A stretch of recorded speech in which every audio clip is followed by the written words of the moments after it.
여러분 안녕하십니까? 안녕하세요. 네, 안녕하세요. 오늘은 지난주에 이어서 예수 탄생 이야기 계속해서 진행하도록 하겠습니다. 임마누엘 예언에 대해서 살펴보겠는데요. 이사야 7장 14절을 한번 읽어 보실까요? 그러므로 주님께서 친히 다윗 왕실에 한 징조를 주실 것입니다. 보십시오. 처녀가 잉태하여 아들을 낳을 것이며 그가 그 이름을 임마누엘이라 할 것입니다. 네, 이거 이 내용이 그대로 그 마태복음에 들어가 있죠. 그래서 마태복음이 그대로 인용하면서 동정녀 탄생, 그 처녀 탄생의 이야기의 근거로 쓰이는 구절입니다. 여기를 접지 마시고요. 지금 이사야 7장 14절에 이렇게 갈피를 하나 넣어 놓으시고 그것을 인용한 마태복음 1장 23절을 한번 읽어 보시기 바랍니다. 보아라, 동정녀가 잉태하여 아들을 낳을 것이니 그 이름을 임마누엘이라 할 것이다. 그리고 그게 이제 따옴표가 돼 있죠. 그렇죠? 그리고 따옴표가 돼 있고 그 밑에 니은 해갖고 각주가 돼 있어요. 그렇죠? 니은 각주로 가시면은 뭐라고 돼 있습니까? 이사야 7장 14절 그리고 가로 열고 70인역 그렇게 돼 있죠. 70인역으로 요거를 인용해서 왔다 그런 얘기입니다. 자, 근데 여러분들이 70인역이 뭔지 잘 모르시잖아요. 우리 구약 성경은 70인역을 번역한 게 아닙니다. 히브리 성경 마소라 텍스트라는 것을 번역한 게 우리 구약 성경이에요. 그런데 이 구약 성경을 히브리 성경에서 번역을 했으면서도 요 귀절만큼은 70인역에서 따왔다 하는 거죠. 70인역이라는 거는 히브리어로 된 성경을 그리스어로 번역한 성경이 70인역이에요. 그러니까는 70인역은 히라버로 번역한 성경이죠. 근데 우리 구약 성경 원본은 뭐라고 그랬어요? 히브리 성경 마소라 텍스트라고 하는 곳에서 쭉 다 번역을 했는데 왜 하필 그 귀절만큼은 가로 열고 70인역해서 히랍 성경의 거를 번역을 해서 갖다 써놨을까요? 그렇죠. 예, 그렇습니다. 여기 그 동정녀라는 말 또는 이제 처녀라고 그랬든가 그것을 강조하기 위해서 그렇게 한 것입니다. 왜 그러냐 하면은 히브리어 성경에는 요 말이 보십시오. 처녀가 잉태하여 아들을 낳을 것이며 그 이름을 임마누엘이라 할 것입니다. 그렇게 해놓고 처녀 그래 놓고 밑으로 내려가면 주가 뭐라고 되어 있습니까? 70인역을 따름 그랬죠. 그러니까 다 지금 히브리어 성경을 번역하고 있단 말이에요. 그런데 그것만 70인역을 따른 거예요. 그리고 그러고 히라는 건 히브리어로 하면은 그 뜻이 뭐라는 거예요? 젊은 여인이 그런 뜻이라는 겁니다. 히브리어로는 그게 알마라는 히브리어예요. 근데 그 의미는 뭐냐면 젊은 여인이라는 뜻이에요. 그러니까 젊은 여인이 아기를 낳는 거는 너무 당연한 얘기죠. 그런데 이것이 히라버 성경으로 가면서 처녀로 바뀌었고 동정녀로 바뀌게 된 거예요. 처녀라는 말 자체가 사실은 잘못된 말입니다. 지극히 남성 중심적인 판단으로 여성을 구분하는 말이에요. 굉장히 가부장적인 세계에서 여성을 분류하는 한 언어 체계가 처녀다, 비처녀다 그런 그 가치관을 두고 여성을 판단하는 거거든요. 근데 이 본래 성경, 히브리 성경에는 그냥 젊은 여인이 아기를 낳았다 그 얘기예요. 처녀가 아기를 낳을 수 없죠. 네? 없는데 그걸 낳은 거잖아요. 그러니까는 그랬는데 처녀나 동정녀가 아기를 낳을 수 없는 거예요. 그런 방법으로 오셨다고 그래야지만 예수를 신성하게 보는 우리의 생각을 한번 검토해 봐야 돼요. 예. 왜 불가능한 방법으로 아기를 낳아야지만 그건 거룩하다고 여기는가? 그거 자체가 지극히 가부장적인 그런 세계관 속에서 나온 그런 말이라는 거죠. 그렇죠? 젊은 여인이 아기를 낳아도 거룩하게 느껴져야 돼요. 저는 모든 아기들, 모든 생명은 거룩한 생명이라고 생각을 해요. 거기에 처녀가 낳아야지만 거룩하고 그냥 젊은 여인이 낳은 아기, 보통의 아기들은 그거는 거룩하지 않고 그거는 속된 자식이다 이렇게 생각하는 것 자체가 우리가 없는 허구로 거룩을 꾸며내는 생각이죠. 그런 판단과 상식을 우리가 제거해 놓고 나면은 굳이 히브리 성경에 젊은 여인이 아기를 낳았다는 그 지극히 당연한 말을 꼬고 꼬서 다른 번역으로 해갖고 동정 처녀가 아기를 낳았다든가 동정녀가 아기를 낳았다든가 그렇게 비꼬아놓지 않아도 된다는 거죠. 근데 그렇지 일반적인 사고방식이 그렇지 않기 때문에 그거를 거룩하게 돋보이게 하려고 처녀가 아기를 낳은 걸로 동정녀가 아기를 낳은 걸로 바꾸느라고 어렵게 해서 이 히브리 성경은 아주 늦게 번역이 된 거거든요. 그러니까는 이미 예수에 대한 어떤 신성, 임마누엘 예언, 이사야의 예언 자체를 굉장히 어떤 신비한 그런 방법으로 하려니까는 젊은 여인이 그냥 평범하게 낳은 아기는 그냥 평범한 놈이고 굉장히 특수한 방법으로 낳아야지만 거룩한 아기가 되잖아요. 그런 이데올로기가 결합이 된 다음에 번역된 게 히라버 성경. 여러분들의 아기는 거룩하지 않습니까? 이게 하나의 알에서 태어나거나 무슨 무지개를 타고 내려오거나 삼성혈에서 솟구쳐 나오거나 보통 사람들이 태어나는 방법으로 태어난 아기는 안 되는 거예요. 뭔가 다른 방법으로 낳아야지만 그 거룩한 시조가 되고 왕이 되고 거룩한 아들이 되는 거죠. 근데 실제로 알에서 나는 사람이 있습니까? 알에서 나오면 닭이지. 그게 왜 왕이에요? 위대한 조상을 닭새끼로 만들면 그게 위대해지는 것이 우리의 사고방식이 잘못된 거죠. 그런 하나의 이데올로기, 신화적인 이데올로기로 그렇게 추구해 가는 것입니다. 그래서 그런 이야기들을 여기에 적어 본 것입니다. 제가 한번 읽어 보겠습니다. 이 중간부터. 사람을 어떤 범주로 판단하는 것은 매우 그릇된 판단이기 쉽습니다. 한 사람 한 사람이 모두 하나님의 형상, 하나의 우주입니다. 근데 특별하고 고귀한 사람들이죠. 한 사람 한 사람 다 굉장히 소중한 존재들입니다. 근데 한 명 한 명을 범주로 분류하는 순간 그 모든 소중함이 사라져 버립니다. 대부분의 범주가 포용과 사랑이 아니라 배제와 비판을 위해서 만들어지기 때문에 그렇습니다. 포용하고 사랑하기 위해서 이런 범주들이 채용되는 게 아니고 저거는 속된 것 그러고 자꾸 이렇게 제척사유를 만들어서 제해버려야지 귀족이 되고 왕족이 살아남는 거거든요. 그러니까는 평범한 것들은 자꾸 제거해내는 것이 우리의 인류의 역사입니다. 그래야지 아주 특별한 왕족이 되는 거예요.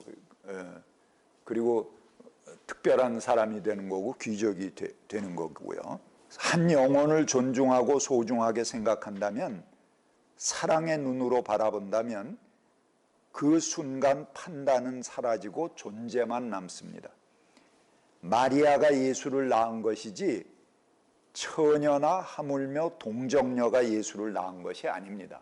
젊은 여인이 아기를 낳았다는 것은 상식입니다.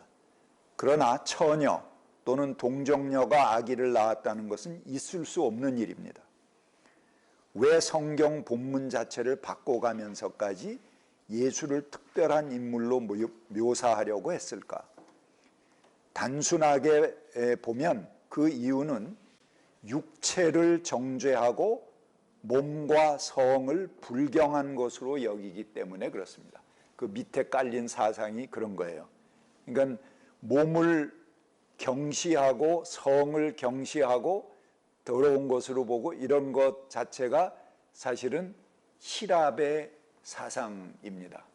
그래서 거룩한 것, 우리 영혼이 이 더러운 육체 속에 갇혀져 있다, 이렇게 보는 거거든요. 그래갖고 죽음을 통해서 육체가 깨지면 이 영이 비로소 자유 해방을 얻고 이데아의 세계로 돌아가는 것, 이게 히랍 사상이에요. 그래서 거룩한 아기는 몸이나 성을 통하지 않아야 한다는 나름의 경건의 표현이지요. 이런 표현은 잘못하면은 평범한 인간을 소외시키고 천시하게 됩니다. 육체를 불신하고 몸의 사랑은 더러운 것으로 여기게 되는 것이죠.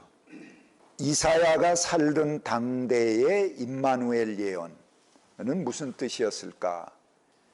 이거 한번 공부했어요. 우리가 이사야가 이제 그 예언한 거 여러분 생각나세요?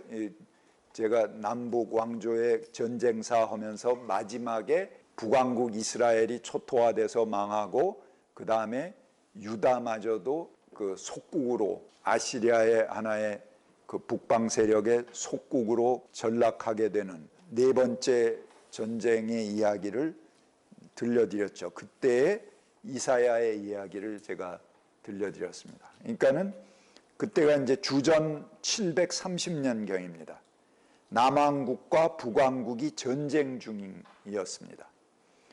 북왕국 이스라엘이 시리아와 연합군을 형성했죠. 이스라엘의 왕과 시리아의 왕, 이스라엘의 베가와 시리아의 르신 둘이 연합군을 만들어서 남왕국을 공격하러 내려오지 않았습니까? 근데 이사야 예언자는 남왕국 왕실에 속한 예언자였죠. 전쟁과 공포의 혼란 속에서 사람들 마음은 갈대와 같이 흔들렸습니다. 이사야 7장에 그 상황이 언급됩니다. 그 7장 우리가 아까 읽은 임마누엘 예언이 나오는 보라 그 젊은 여인이 아들을 낳을 것이니 그 예언 나오기 바로 전 대목을 제가 지금 말씀드리는 겁니다. 그 역사 배경을 말씀드리는 거예요. 이 전쟁의 공포 속에서 이들은 무언가 자기들의 마음을 잡아줄 희망의 근거를 간절하게 바라고 있던 때였습니다.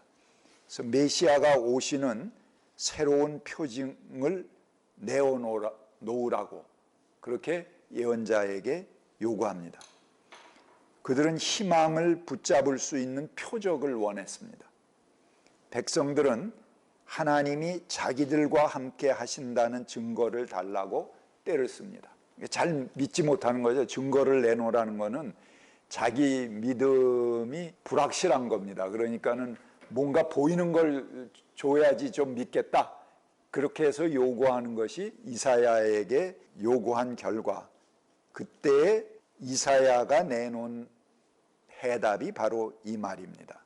여러분들이 읽으신 이사야 7장 14절부터 15절입니다. 제가 다시 읽겠습니다. 주님께서 친히 다윗 왕실에 한 징조를 주실 것입니다. 보십시오. 젊은 여인이 잉태하여 아들을 낳을 것이며, 이건 70인역을 따르지 않고 히브리 원어를 그대로 번역한 것입니다. 젊은 여인이 잉태하여 아들을 낳을 것이며 그가 그의 이름을 임마누엘이라 할 것입니다. 그 아기가 잘못된 것을 거절하고 옳은 것을 선택할 나이가 될 때 그 아이는 버터와 꿀을 먹을 것입니다. 당장 표징을 달라고 하는 사람들에게 누가 우리 앞에 나타나서 문제를 해결해 주기를 바라는 사람들에게 이사야는 말하고 있습니다. 평화를 가져올 새 시대를 원하는 사람들은 누가 당장 나타나 새 시대를 열어줄 것을 바라지 마십시오 하는 거죠. 지금 당신들 옆에 있는 젊은 여인들을 잘 지키십시오. 그리고 그 여인들이 아기를 낳고 그 아기들이 자라서 세상을 판별할 수 있는 때는 새로운 세상이 될 것입니다. 그런 얘기입니다. 자, 당장 표징을 달라고 하는 사람들에게 당장 뭘 내놓으라고 그러지 말아라. 당장 이 시대를 누가 와서 바꿔줄 것으로 생각하지 마라. 지금 여러분들 옆에 있는 젊은 여인들을 잘 지켜라. 그리고 그 여인들이 아기를 낳았을 때 그 아기들이 자라서 세상에 옳고 그른 것을 판별하게 되면 그때 진짜 새 세상이 올 것이다. 그건 뭘 얘기하겠어요? 지금 있는 이 무리들 가운데는 희망의 싹이 안 보인다. 젊은 여인들을 잘 지키고 새 생명들을 잘 키워라. 그래서 제대로 된 교육을 시켜서 걔네들이 정말 사리분별을 하게 될 때 그때에 이 땅이 판가리가 될 것이고 새 나라가 올 것이다. 그런 얘기 아니겠어요? 그런 얘기죠. 이런 이야기를 굉장히 신화적으로 비틀어 놓은 것이 동정녀 탄생이고 처녀 탄생이고 이 말을 이렇게 꼬아 놓은 것입니다. 일찍이 이사야는 임마누엘 예언으로 희망을 표현했습니다. 남왕국 유다와 북왕국 이스라엘이 서로 외세를 불러들여서 동족 간 전쟁으로 망해가는 때에 미래를 예언한 것입니다. 비록 나라는 망하지만 그 참화를 겪어낸 한 젊은 여인이 아기를 갖게 될 것이다. 그 아기가 태어나서 사리를 분별하게 될 때 새로운 나라가 도래하리라고 한 예언이 임마누엘 예언입니다. 이사야의 예언은 이제 그런 의미의 배경의 말씀이죠. 이것은 죽음의 참화가 휩쓸고 간 땅에서 새 희망의 그루터기를 세우는 그런 담론입니다. 지금 그들의 눈앞에는 수많은 학살과 패배로 끝난 사건들이 현실로 닥쳐 있습니다. 그러나 좌절하지 않아야 합니다. 전쟁의 참화 가운데도 새로운 희망의 싹들을 간직해야 됩니다. 희망을 놓으면 끝이기 때문에 그렇습니다.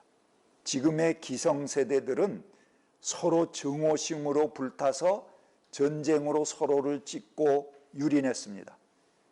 그래서 증오의 화신이 되어 전쟁도 불사하는 이 기성세대에는 희망이 없습니다.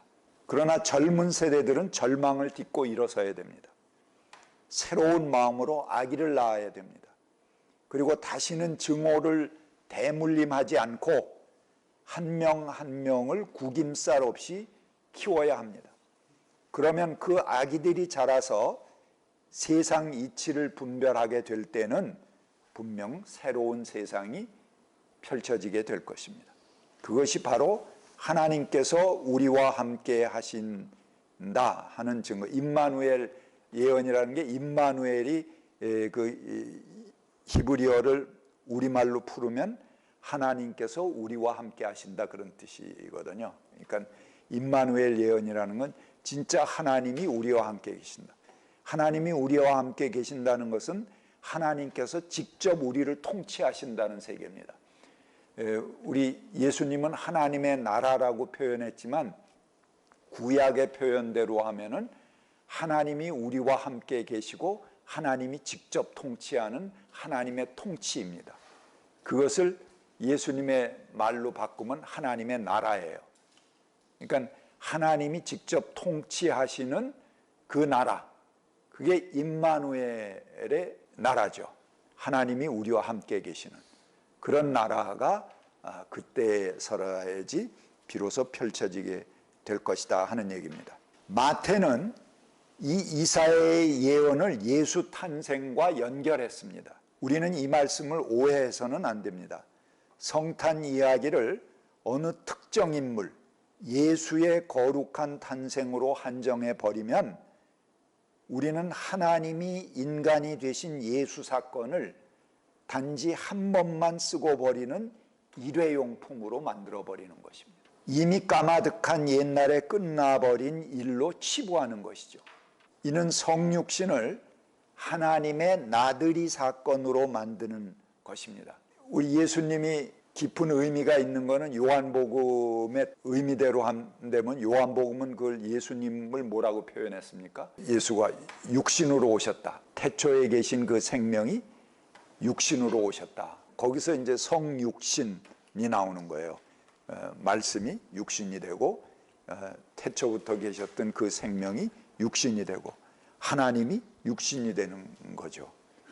근데 이 요한복음의 최고의 신학인 성육신이 예수 한 사람에게만 해당하고 그 다음에 이제 다시 하늘로 회수해 갔다. 그러면은 예수 사건이라는 것은 뭐가 되는 거예요? 하나님의 나들이 사건이 되는 거죠. 잠깐 나들이 하시고 그리고 가신 거예요. 우리랑 아무 상관이 없어. 하나님이 그냥 깜짝 쇼 한번 하고 가신 거지. 근데 성육신이 의미 있는 것은 요한복음이 그렇게 얘기하는 것은 예수에 대해서만 얘기하는 게 아니에요. 예수를 기점으로 해서 너희들은 예수보다 더 큰 일을 할 것이다. 이게 요한복음의 핵심이거든요. 그리고 너희가 날 보냐?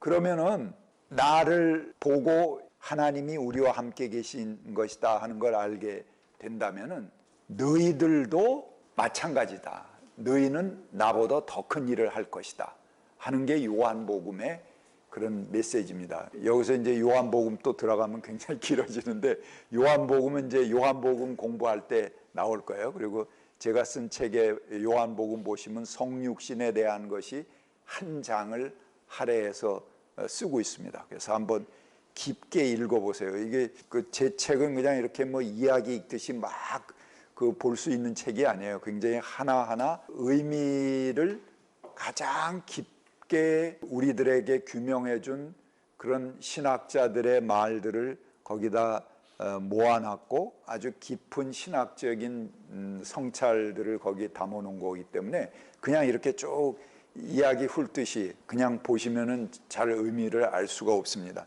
그래서 한번 요한복음을 잘 보시기 바랍니다. 그래서 하나님을 시간 안에 가두고 그의 영원성을 제거하는 것입니다. 그러니까 예수 한 명만, 예수만 성육신을 한 분이다. 우리 일반 크리스찬들이 그렇게 생각을 해요. 예수만 성육신한 그런 부분이고 예수는 특별한 분이니까 그렇게 생각한단 말이에요. 근데 그거는 의미가 없어요. 그러면 하나님을 AD 몇 년부터 33년까지 그 시간 안에 딱 가둬버리는 거예요. 그리고 나머지 시간은 의미가 없어져 버리는 거예요. 그런 뜻이 아니라는 거죠. 그리고 우리에게서 영원성을 제거하는 것이라는 말이에요. 그 33년만 의미 있는 시간으로 그 시간 안에만 하나님을 가둬버리는 행위가 되는 거죠. 예수께서 거룩한 몸으로 오셨다는 사건은 우리 모두에게 해당하는 사건입니다. 세상의 모든 생명이 성령으로 잉태된 것입니다. 보잘것없는 집안에서 아무리 형편없는 조건에서 태어난 생명이라도 모두 어머니가 누구건 아버지가 어떤 사람이건 그것은 다 그 부모의 복잡한 사연일 뿐입니다.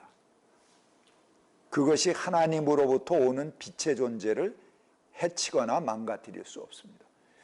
우리는 자꾸 구분하잖아요. 아, 이거 천한 것에서 나오는 거 천한 것들. 뭐 저건 그 가문이 뭐 어떻고 뭐 혈통이 어떻고 뭐 출신이 어떻고 이렇게 해서 자꾸 떨구려고 그러잖아요. 이게 귀족을 구분해내고 왕족을 구분해내고 그래서 평범한 인간들을 자꾸 떨궈버리고 누가 특별한 사람이라고 그래서 특별 대우받는 사람들을 구별해내기 위한 인간의 거름장치입니다. 전부. 우리는 그런 거에 휩싸이게 되면 굉장히 천박한 생각을 갖는 사람으로 전락하게 되는 거예요. 저는 귀족도 아닌 게 덩달아 귀족들이 쓰는 논리를 지가 받아들이는 거예요. 저는 왕족도 아니면서 왕족들이 자기들의 특권을 지키기 위해서 세워놓은 그 논리를 우리도 반복하는 거란 말이에요. 그런 오류에 우리가 빠져서는 안 되는 거죠. 누구누구의 혈통이나 누구누구 신분 또는 그게 재산이건 이런 거에 의해서 어린 생명의 가치가 매겨져서는 안 돼요. 어떤 생명이든지 소중한 거죠. 그게 그야말로 창녀의 아들이었건 아주 그 천박한 옛날 쌍놈의 집안에서 태어난 누구건 그 어린 생명은 그대로 성령이 잉태한 거예요. 그리고 그가 굉장히 소중한 생명으로 온 거고요. 거기에 어떤 가치 기준을 둬서 우리가 판별하는 것 자체가 굉장히 천박한 생각 아니겠어요? 그런 생각을 우리가 제거해냈을 때 정말 하나님의 자녀로서의 거룩함을 우리가 존중하고 찾아갈 수 있는 것 아니겠어요? 괜히 인간이 만들어 놓은 제도와 사상에 의해서 생명을 제한하거나 차별하거나 거기에 어떤 가치를 부여하는 것은 저는 동의하지 못합니다. 그리고 그런 생각에는 굉장히 분개합니다. 분노합니다. 정말 하나하나의 생명이 얼마나 소중한 것인가, 그걸 깨우치기 위해서 하나님이 인간의 몸으로 오셨는데 우리는 자꾸 그걸 거꾸로 거슬러서 저는 다 짓밟고 올라가서 저만 거룩해지려고 그러거든. 그거는 예수를 욕되게 하는 거예요. 신학을 욕되게 하는 거예요. 하나님을 모욕하는 행위라는 거죠. 그러니까 우리가 가지고 있는 신학과 신앙 고백도 우리가 잘 성찰해서 봐야 돼요. 성찰 없이 보면은 덩달아 그냥 잡신앙을 우리가 떠벌리고 이 하나님의 고귀한 신앙은 우리가 내팽개치고 하나님을 짓밟아 버리는 게 되기 쉽다는 거죠. 한 아이는 전적으로 새로운 생명으로 때묻지 않은 보물로 이 땅에 오는 것입니다. 어떤 생명이든지 그 아기가 아름다운 빛을 잃지 않도록 보호하고 돕는 것이 세상의 책무이고 모든 어버이들의 의무입니다. 아이가 부모의 한많은 사연을 그대로 짊어지고 살게 해서는 안 되는 것이죠. 그들 하나하나가 예수처럼 하나님의 아들과 딸인 거죠. 예수께서 동정녀에게 나셨다는 말씀은 어떤 의미를 갖는 것일까? 성과 속이 분명하게 구분되어 있는 세계에서는 속된 것에서 속된 것이 나오고 거룩한 것에서 거룩한 것이 나올 뿐입니다. 성과 속이 분명하게 구별되어 있으면은 속된 것에서 거룩한 것이 나올 수 없잖아요. 그렇죠? 이게 딱 구분이 돼 있다는 것이 하나의 전제라면은 속된 것에선 속된 게 나오죠. 거룩한 것에선 거룩한 게 나올 수밖에 없어요. 이건 성과 속이 분명히 구분되어 있다라는 걸 전제했을 때 그런 논리가 성립한다는 것입니다. 예수께서 그냥 평범한 사람들이 태어나듯이 태어났다고 하면 이분법적 세계에 사는 사람들은 어떠한 특별한 의미를 예수에게 부여하지 못했을 것입니다. 그들에게는 모든 성스러운 것은 세속과 섞일 수 없기 때문에 그렇습니다. 그러니까 거룩한 것은 거룩한 것에서 나와야지 거룩한 것이 속된 것에서 나오면 안 되잖아요. 그건 성과 속의 구분이 없어져야지 그게 가능한 거잖아요. 경계는 분명하고 그 경계는 건널 수 없는 절대입니다. 그런데 성스러운 존재가 그 경계를 넘어서 몸으로 오셨다 하는 게 요한복음의 성육신입니다. 그런 의미라면은 동정녀 탄생이라는 담론의 목적은 뭐냐? 예수는 그 경계를 허물고 오신 분이다라는 얘기라는 겁니다. 그래서 제가 동정녀 탄생이 거짓말이다, 그거는 속아내야 된다, 그런 얘기하는 게 아닙니다. 성서가 동정녀 탄생, 처녀 탄생을 얘기하는 건 있을 수 없는 그런, 우리 삶에서는 있을 수 없는 얘기지만 그 의미가 갖는, 그 말이 갖는 의미가 뭐냐? 지난주 설교에 벌써 제가 말씀을 드렸습니다. 동정녀 탄생이나 처녀 탄생이 갖는 의미가 뭐라고 그랬죠? 칼 바르트의 말을 인용을 해서 여러분들에게 했어요. 하나님이 인간이 되셨다는 그 표현이다. 칼 바르트는 그렇게 얘기를 했어요. 그러니까 하나님이 인간이 되셨다는 것도 이해할 수 없는 말이잖아요. 근데 그 말의 표현이 동정녀에 의해서 탄생하셨다, 처녀에 의해서 탄생하셨다 하는 말은 그 거룩한 것이 육신을 입고 오셨다 하는 성육신의 다른 표현이다, 그렇게 말씀드렸죠. 그래서 이 동정녀 탄생의 담론의 목적은 그 경계를 허물기 위함입니다. 속된 것들을 거룩한 존재로 삼기 위해서 그 엄혹한 경계를 허물고 오시는 존재가 필요했던 것입니다. 그리고 그가 몸뚱어리로 오셨다, 육신을 입고 오셨다 하는 것은 모든 몸을 가진 사람들을 거룩한 세계로 초청하는 복음입니다. 그리고 이는 모든 육체를 거룩한 성전으로 전환하는 한판의 혁명입니다. 그래서 뭐라고 그랬어요?